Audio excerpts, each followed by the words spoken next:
Okay, I'm going to talk about how we knit with two circular needles. Here I have one circular needle. It's a 24-inch length, which is the length I prefer. And I've cast on 24 stitches plus one extra. I'm going to use the one extra for joining. I want to have a total of 24 after I've joined.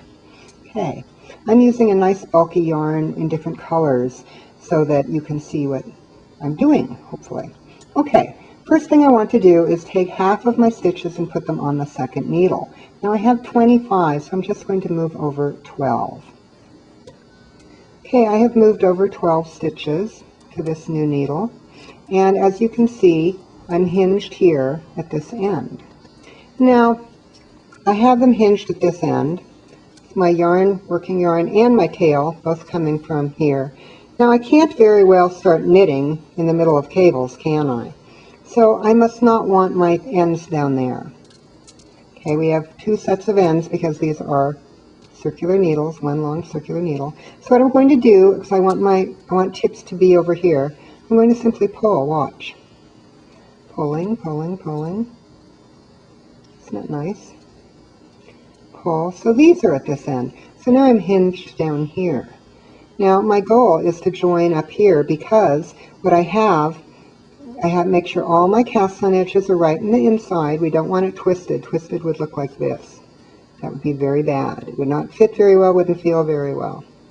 Okay, so we have 13 stitches here. Remember we had 25, so we have 12 and 13. I'm going to take the 13th extra stitch on this end and just move it over here.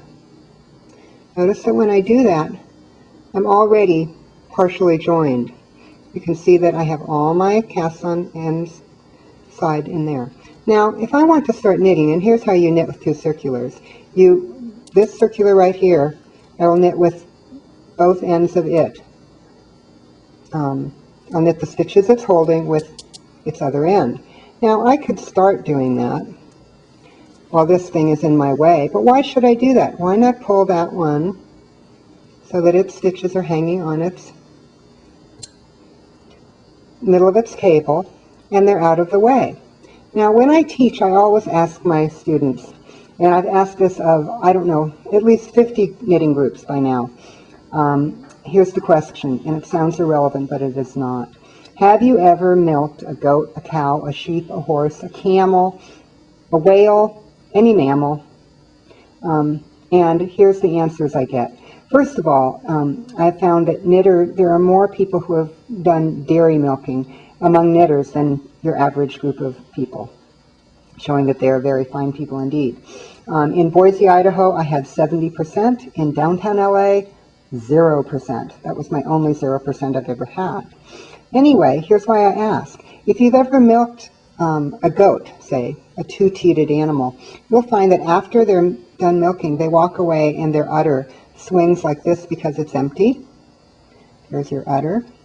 This is the udder needle. It hangs down. Udders do not hang up. Gravity holds them down. And just like that, your udder needle will hang down out of the way while you are knitting on the needle that's active. You know it's active because the yarn has got to go in that direction. And here's where the yarn's coming from. Okay? So this is our extra stitch that we took from here and put over here to join. We're simply going to knit those two together to join. Now I will knit to the end of this needle.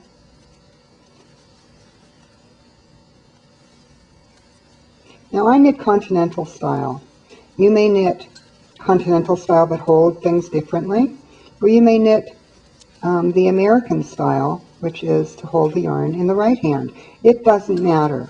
The way you knit is, I'm sure, a very good way to knit, and it doesn't make much difference. Okay, I've gone across that needle. Notice that as I went across that needle, I dropped the other end. I was done with it. And now this needle is going to become our udder needle. Where does an udder needle go? It hangs down. Right now I have two udder needles. Right now I have got a cow, not a goat. But anyway, we'll fix that in a moment. Okay, the needle I just finished with has become an udder needle. The yarn is at the end of it, ready to go over here. I pull the other needle into place. I've taken the far end of it. Watch, I can just pull it into place and continue knitting. The needle that was working is now an udder needle hanging down. The needle that is ready to go for its first turn around is now woken up and knitting.